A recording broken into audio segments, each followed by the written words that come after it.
All right, welcome to the Teaching That Counts podcast. As always, I'm the host, Abel Maesis. I'm a instructional coach at Ceres Unified School District. Today in this podcast, we are continuing our discussion of the Building Thinking Classrooms in Mathematics by Peter Liljedahl.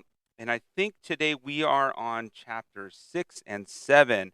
So as always, I have a great group of teachers here with me to discuss the book. So I'll let them introduce themselves right now. I'm Grant McCormick, and I teach Integrated Math 1 at Central Valley High School.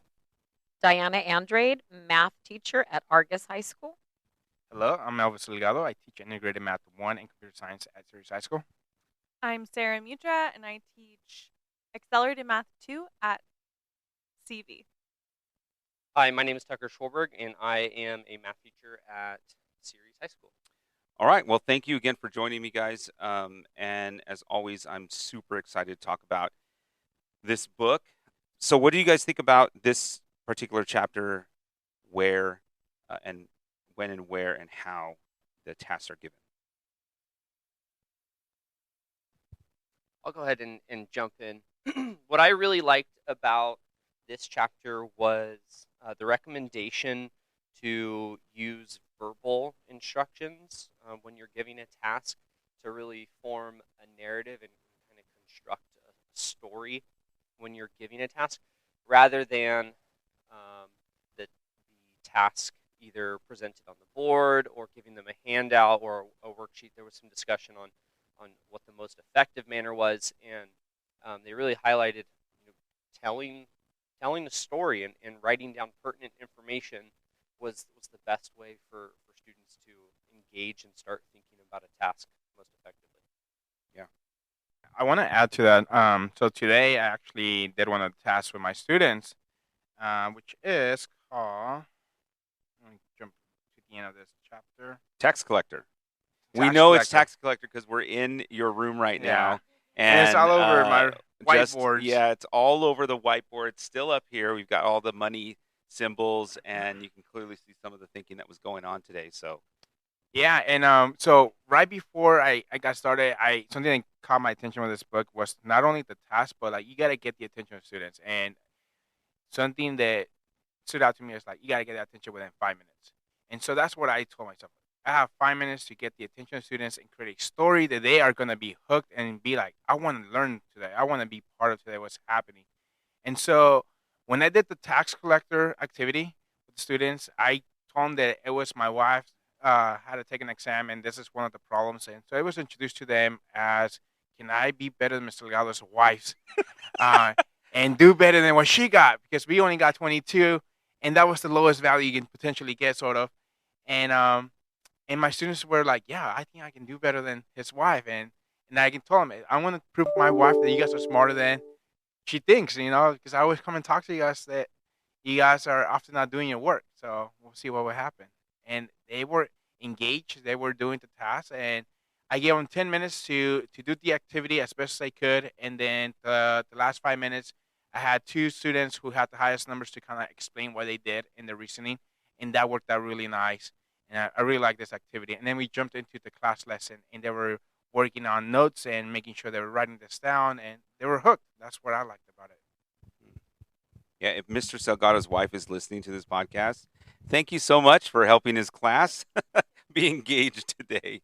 I did too, the tax collector problem on Tuesday after our 3-day weekend. Wanted to give them something non-curricular to kind of set the tone. And we've been really working hard at Argus on collaboration and collaborative strategies.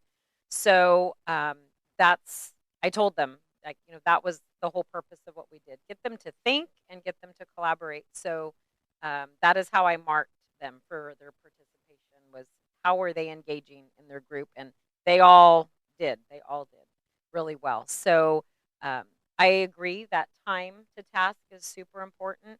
I did have them come up in the middle of the classroom where we were, where I was. So they were not sitting. They were standing up when I was explaining it on the board to them. And I had them kind of throw out, like, what number would you want to pick first? And, of course, they all said 12. And then I kind of let the rules evolve from there. And then I just let them go to their own individual whiteboards and work with a partner on them. And they all did really good. I kind of made it a competition. So I had them like, once they got one score, it's like, oh, you know what? Nope, that's not good enough. So try again. So they wrote their score on the bottom corner, erased it, started over. And then as the groups got further, I would write the scores. Okay, somebody's got 36. Okay, somebody's got 41. And then finally, a couple of groups hit the 50. And then other groups were like, 50? And then so they were like really in the whole competition part of it. Um, I had several groups that I ended up throwing 18 envelopes up there also. And that was really good. I actually had one kid who I was so proud of because he was working on the 18 envelopes and the bell rang and he's like, oh, I'm not ready to go. So I actually wrote him a tardy note to his next class Oh, because he was man. so into the challenge. So really good for, thinking and collaboration, low stakes as far as, non-curricular. They all knew factors. I didn't have to explain any of that, so it was really, really good. I recommend it. Cool. Yeah, I also was able to do this this non-curricular task with a class, and same experience. I thought one of the most powerful things was having them up, standing up, listening to the directions. And since then, in the classroom that I've been working with the teacher, we've done that every single day. So every day starts off. They come into class, and then attendance is taken. We hand out the cards, and then the task automatic. It's this. Okay, everyone, let's get around here. Let's get around here and listen up. Huddle up over here, and we talk about the task. The part that struck me, I don't know, it's a little scary. Is the verbal, like doing the whole task verbally, and in the fact FAQ part, he says that our research clearly showed that giving a task verbally and textually at the same time produces the same results as giving just a task textually. We have a lot of EL students in our district, in our schools, and so some of that makes me worry about how much reading that they get to experience. So I'm wondering when is the appropriate time to give them the textual piece, even if we start that verbal. I did see that the verbal and everyone standing really did get the students kind of going and thinking about what was going on. And we've done that every day, and been working very well. I have to say, one of the things that the teacher did that I thought was kind of a neat idea, because some of the kids were still sitting down and they didn't want to come over and huddle, is the teacher had them line up, like, okay, line up right here so everyone's facing where we're going to talk about the task. That forced everyone to stand up in a line, and I think that's kind of a good scaffold. I think later on I would like them to kind of huddle up and group up, but so far it's working pretty well. Yeah, I really do like starting the class off with everyone standing. Yeah, the part about giving the directions verbally, that was just created a visceral reaction to me. I didn't like that when I first heard it. Really felt like this chapter, it started off where it talked about when to give the task. And I was like, okay, yeah, that's what I thought it would be. How to give the task, I was like, oh, I didn't expect that, but that makes sense. I can do that. And then give the directions verbally. I'm like, what? What if they don't hear you the first time? How do you catch them up? But then this sample task here about the tax collector, it's very engaging. And there was a section in the beginning where he talks about how teachers are always asking him for tasks, and really what they want is good tasks that teach the curriculum. And I'm thinking, well, I don't really see how this fits into the curriculum, but we've been trying some non-curricular tasks just to build the collaborative nature of the groups. And after reading this chapter, I was looking through our open up curriculum, and I really feel that if you chunk it right, you can make it a lot more informal in how you give the directions. And your task is to blank. If I look at the lessons that we have and think about how am I going to send them off with that, I really feel that I'm seeing a way forward in them, even though I had a very, like I said, visceral reaction to starting this in the first place. Yeah, and on that, I once we get there, chapter 9 is going to show a bit on how to create a thinking task using the using your curriculum. So you could easily take whatever lesson and turn it into a thinking task problem, which we'll get there. It's a really cool chapter on what he calls flow. So I'm excited to get there. This book's once you get kind of into it, you start to see how things come together. So I did like the part about starting the task the first 3 to 5 minutes, because as I moved into this year, I was thinking I need to get these kids started right away. We have a tardy issue at our school a little bit, so I'm feeling as though I need to start class right away, so that way they feel like, oh, I got to get to class. Um, so I like the 3 to 5 minutes. The loosely clustered part is a little hard with the furniture in my room, and so our site has been talking about flexible seating, and so I'm hoping that with some type of flexible seating, it will be easier for the students and myself to, one, walk around, but two, to have the clustering at the beginning of class. I do still have some students that are not liking the whole I have to stand the whole period. Oh, my legs hurt. Oh, this. And like, okay, well, do you even have a PE class? Like, let's get around, move a little bit.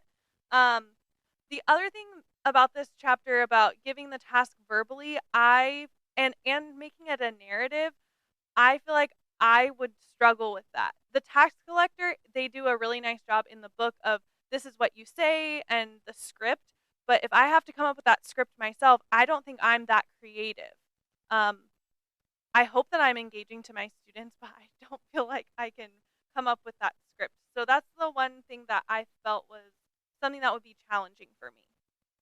Yeah, and just to go back to something that Grant had said about the curriculum, I think we saw today earlier there were some really cool scripted story type context problems that you can really lead into a task in that curriculum. So I think that's an opportunity for us for that.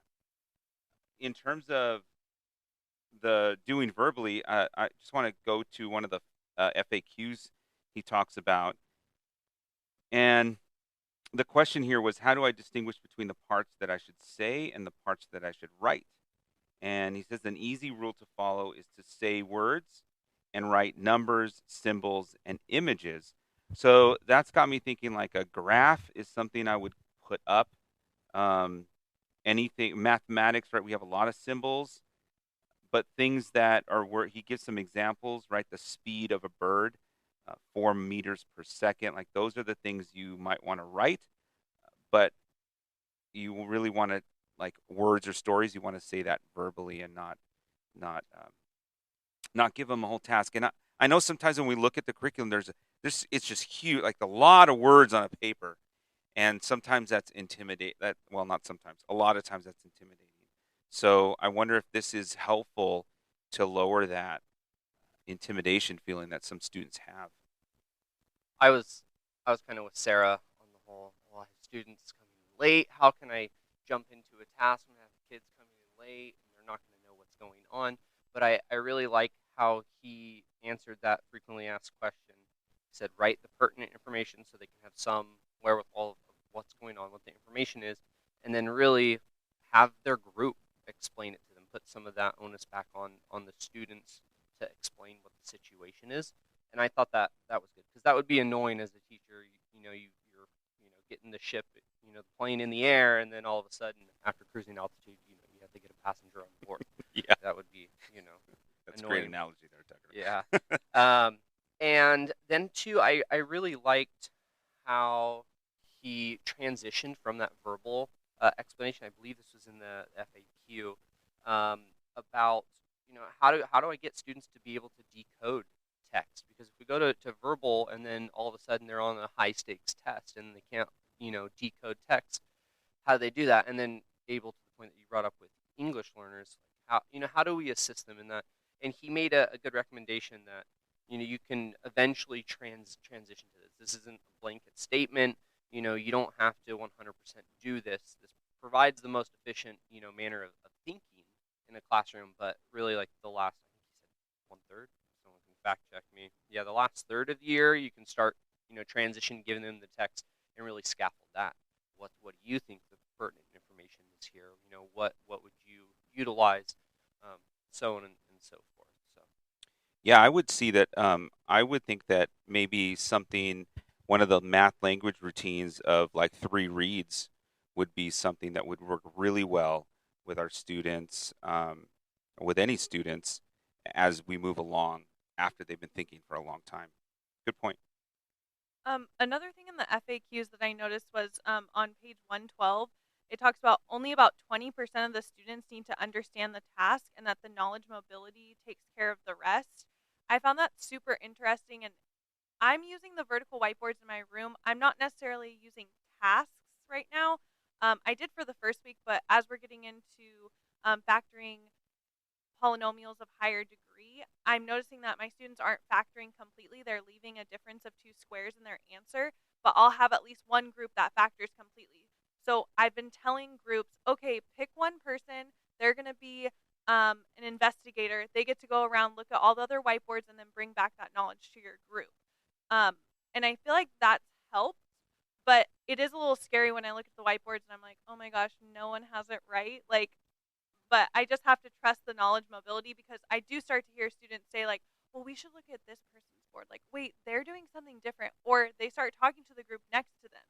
And I know that they're supposed to be in groups of 3, but I feel like that's good that they're asking their fellow classmates, how did you get this? Because we didn't get that. So it's really nice to see them communicating and digging in. And it's putting it back on the students, like you're saying. And so I'm just kind of observing, and I mean, I might give them a couple hints here and there, but for the most part, they're doing the work. So I think that that's really good, though, in your class, Sarah, that students are clearly thinking. They're like, hey, I don't know if this is right. I feel like I should do something else, because for so long in our math classes, we see students just stop or not even try, or they just write something and it can be complete rubbish. And they're like, yeah, like I think that's it, because they're just clearly mimicking. In that situation, they're thinking, they arrive at their answer, and they want to know if it's right, and then they're checking themselves. Is that right? Or do I need to go further? And I think that's really great. Definitely. And I think the whole shift is getting them up, right? Because when you're sitting and you're writing something in a workbook or on a paper, it's easy just to sit there and not do anything, or write rubbish and nobody even comes and looks at it.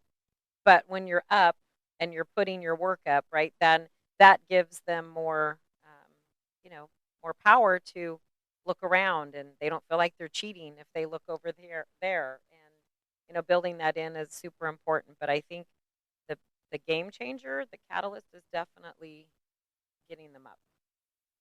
Yeah, after experiencing some of this, if doing those first three things is the key to just starting everything. All of this other stuff comes in and helps nicely. One thing as we transition to the next chapter, I wanted to point out in the FAQs, just to go with what Tucker was saying here, was that he talks about, I teach my students how to do the task. What's wrong? What's wrong with that? And his reply is really, the question is, what does it mean to be successful? Do we want that to be mimicking, which is what he says historically education in general was that if students can mimic, that was success? Or is it that students are thinking, and that we're creating and maintaining that thinking environment? So I thought that was pretty powerful. And then that kind of goes in, not only was that powerful, but I feel like it's a bit controversial in terms of like the way we take our what we've done for so long. And so in another controversial topic is chapter 7. And I know this one has been around a lot in this district as we talk about grading for growth and how we grade students. And specifically, this topic was on homework. And, there's different sides to the conversation on, how important or how impactful homework can be. This does take a look at it in a thinking classroom. So I'll start here. I know we probably have a lot to talk about on this. I'll start with in the beginning, when he talks about the issue. He pretty much says right away, homework in its current institutionalized normative form as daily iterative practice to be done at home doesn't work. And so that's kind of how he starts the chapter off. But he goes into a pretty good in-depth discussion on what the problem is and why it doesn't work, and then how it should look in a thinking classroom, which is a bit scary. So we'll go and start the discussion. Who wants to start? Tucker, okay. I'll go ahead and jump in on this one because I have been a long time proponent of homework. I have been banging the drum. Students need homework. They need to have an opportunity to practice what they've done. They need to have the opportunity for extension of learning. And I've had some pushback, and I've still been a proponent of it. And even after finishing John Hattie's Visible Learning for Mathematics, I saw effect size for high school, 0.55. We should be doing this practice. And then I read this chapter, and I was just like, whoa, this totally makes sense. I agree with the issue. I agree, students don't do it. Students cheat. Students definitely get help, and then, a small percentage. But I believed in that opportunity to help those students go forward. And the book just really puts it in the frame that you're still providing that opportunity. You don't grade it, and you retitle it. It's an opportunity for students to check their understanding. I mean, students want to do well, and so you still have that opportunity. They frame it, by holding the carrot above their heads that it's part of their grades. You do have more students do it, but not more students are actually doing it on their own. So you have kind of a negative correlation with impact on student achievement by having that. Versus if you make some small shifts, and I'll let the others talk about the small shifts that make the checking for understanding questions effective for thinking, that it's much more meaningful than our traditional archaic homework. Yeah, I totally agree with that. I think you and I have probably been on some of the opposite sides of this issue in the last year or so, and I think we might actually be on the same page now with this chapter. I love that you use the word opportunity. He uses the word opportunity. I find myself in the last couple of weeks trying to not use the word practice. He makes it a strong argument that when you say the word practice, it really means mimicking. And I think for a long time it really does. But you're completely right. We need kids to be doing something to check their own understanding. The part I think what thought was most powerful was who the homework was being done for. And I just think, sitting with my son, he was doing some work, and he was doing his homework. That was a lot of problems that he didn't really need to do so many problems. He could get it after a few, but he was doing it because I told him to, and he was doing it because he needed to get his grade up. It was heavily weighted, and he needed to get his grade up because when he goes to high school, they can't tell what that grade really means, even though he's got 100% on all the homework, on all the assessments. His homework is not there. And so if he has a C in the class or a D in the class and he's got 100% on test, the ninth grade teacher doesn't see that. They only see a grade. So what's the reason he's doing this work? He's not doing it to learn. He's doing it for me. He's doing it for his teacher. He's doing it for next year. And so I don't think that's where the power, where Hattie's effect size comes to play. If they're doing it for themselves and they're really checking their understanding, then that's where the homework becomes powerful. The scary thing I found is telling the students, here you go, here's the answers. Here's to check your understanding. I'm not going to look at it. I'm not going to check it. I'm not even going to ask you about it. But he's adamant in saying that once you change any of the things, this is the most sensitive to what did he say? He said most sensitive to disruption. So I really thought this chapter was powerful, and I really like. I mean, I can't say this enough. Changing the word practice to opportunity is, I feel, is going to be a mental game changer for the students.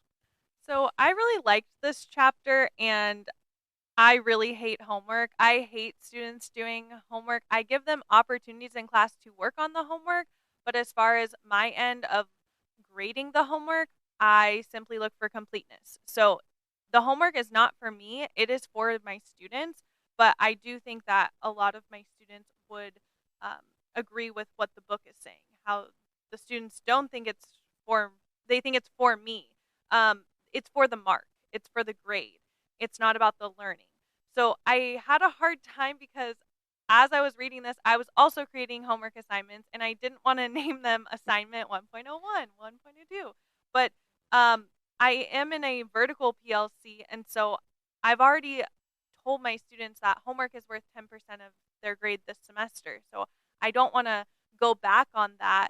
And I want to be in line with my vertical PLC because they're going to be expecting a similar experience from the next teacher as far as homework is concerned.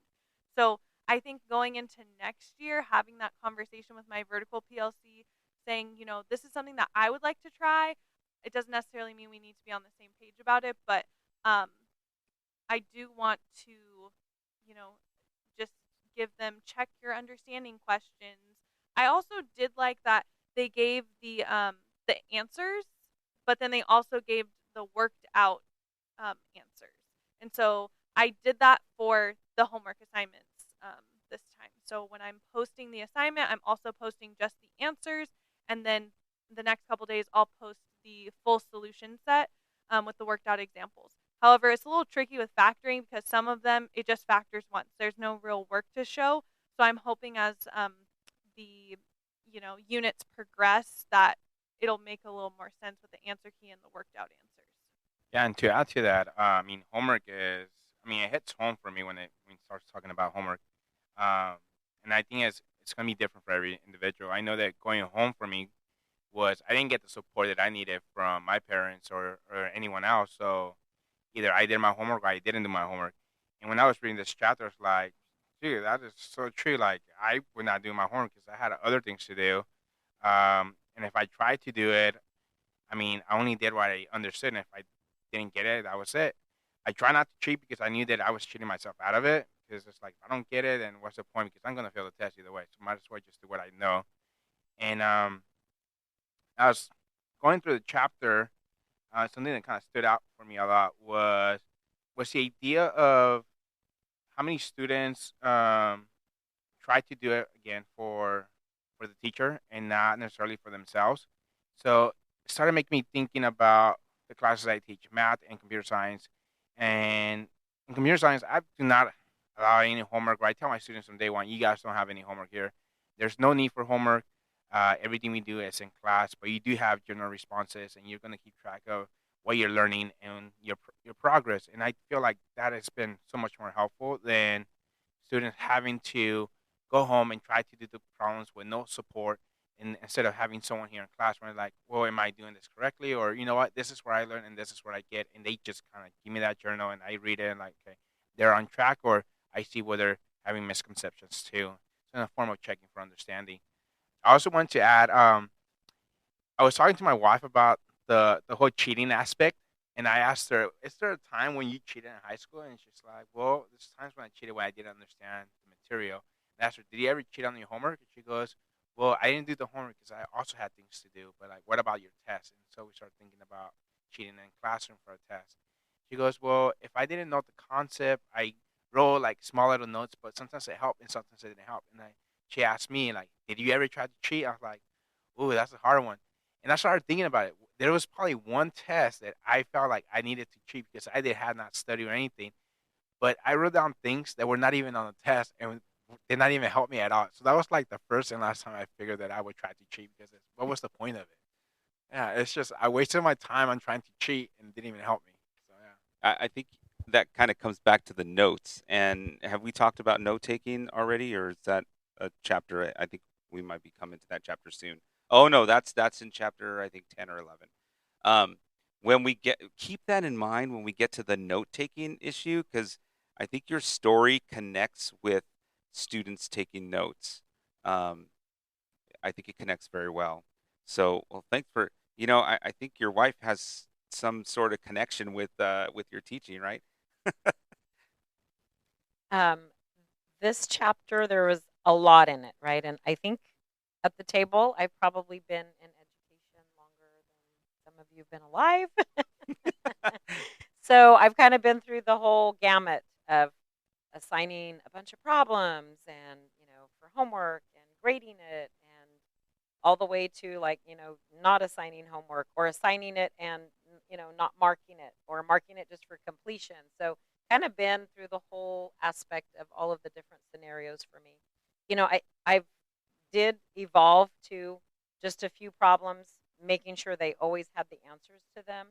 Students nowadays have so much technology handy where, they can check their answers or even see how a problem is worked out, right? So they do have a lot of tools and a lot of them do know how to use them. I think we do need to be mindful of the students who, we want our students to be involved. I was at a small high school for years, so, they were involved in everything on campus. And I'm sure here at a larger high school, it's no different, where, they're involved in multiple sports and multiple clubs. So they are busy, definitely, and even have jobs. So definitely need to be mindful of that. But that balance has to be somewhere because we know we don't have enough time in our classrooms to do all the things we need to do for them to get to think and collaborate and struggle and check for understanding, enough or practice enough. I want to say practice. I don't want to say practice, but, do enough problems so they got it, right? So when do they do that? I guess that's kind of the struggle I still have. And I almost wonder too, there's been a lot of, and I do know some teachers who do like the flipped model where the students do the pre-work before for homework and then they come back and then they spend a lot of time in the classroom with that checking for understanding and getting clarification. So I just kind of wonder how the author would feel about that. And I don't know, does it change from an elementary classroom to an upper level math classroom? Like, I think I remember discussing as the mathematics gets more complex, the importance for checking for understanding, aka practice, is more needed or needed at a higher level. So I'm not sure what everyone's thoughts are on that. Yeah, the research does show that there's a negative effect of homework below third grade and below, and then it starts to creep up every year until it gets to a positive effect in 11th and 12th grade. Um, 9th and 10th, it's still a bit more positive. It starts to get positive in junior high, but in the primary grades, it could actually cause more problems than it can help, because it starts to create anxiety in kids and it can be detrimental. So that's what the research shows, at least on homework. I mean, I agree with you. I actually ran a flipped classroom for years, and this has started me thinking about, um, how does that work with this? Um, I don't know. Maybe I'll send him an email and ask him sometime. Hey Peter, what do you think about that? I guess for me, where I'm struggling with this is, man, not providing the feedback on the homework, because if it's worth the time to do the extra practice, I want to make sure that they're doing it right and not reinforcing misconceptions. And because mathematics ultimately is a language, and they need to have that conversation with me as far as I'm concerned, to make sure that they're getting to the fluency with it, really. And but the part that really stuck out to me is, and it really felt like it was just a snapshot of my own students, was that section about the ones that got help. Because with the grading shifts that we're going through in our district, there's a huge equity issue in the students that have the support from home to get the help, and the students that don't have that. And then But even those students that are getting the help, if they're just getting help with getting the homework done, that's ultimately not what we're wanting either. We've been saying with our grading shift so much that the focus is that the students are learning, not that they're just getting the points, getting away from awarding only points for things. And so then I'm thinking, well, yeah, maybe the way that I'm using homework right now is not ultimately right. And I guess I'm really not sure what the path forward is, but I know that I'll be in conversation with all of you about those things, and we'll see if we can figure something out. Definitely. One thing that I did like about this was they asked their students to discuss amongst themselves which of the check for understanding questions they thought were the most important for them to do. I thought that I think I might try that with my students. It talks about that like this metacognitive discussion had a significant impact on how many students did at least some of the questions. But I also think it's kind of good for them to think about, well, which types of questions can I expect on the test? Or, what patterns do I notice between all these problems? Or, there's a lot of different questions that can arise. And I think it's good to have students reflect on the assignment.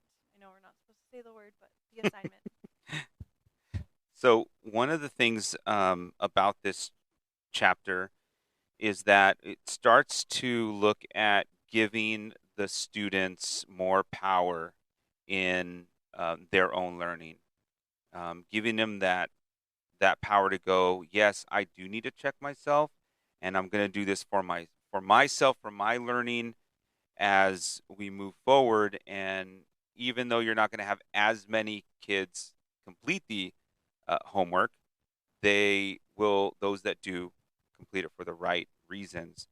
So that gets into the discussion of autonomy and how we start to build that autonomy for students, which is what we're going to talk about in the next time we meet on chapters 8, fostering student autonomy, and then chapter 9, we'll talk about using hints and extensions and really looking at how do we turn a lesson into a thinking classroom lesson. And just as I was saying my last response there, I was thinking about a conversation you and I had able today during our release day about questioning.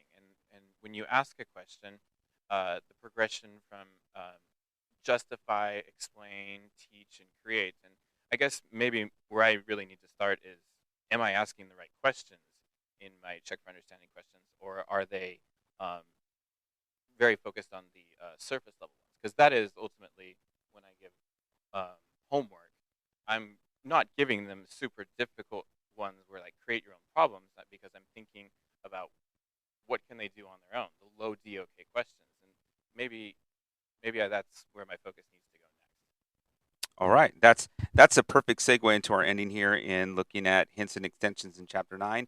And then as we move forward, I believe in chapter 10 or 11, we talk about how do we get kids in that system of thinking. So thank you for joining me, guys. Great discussion. Thank you again, everyone, for joining us on this podcast, and we'll see you next time.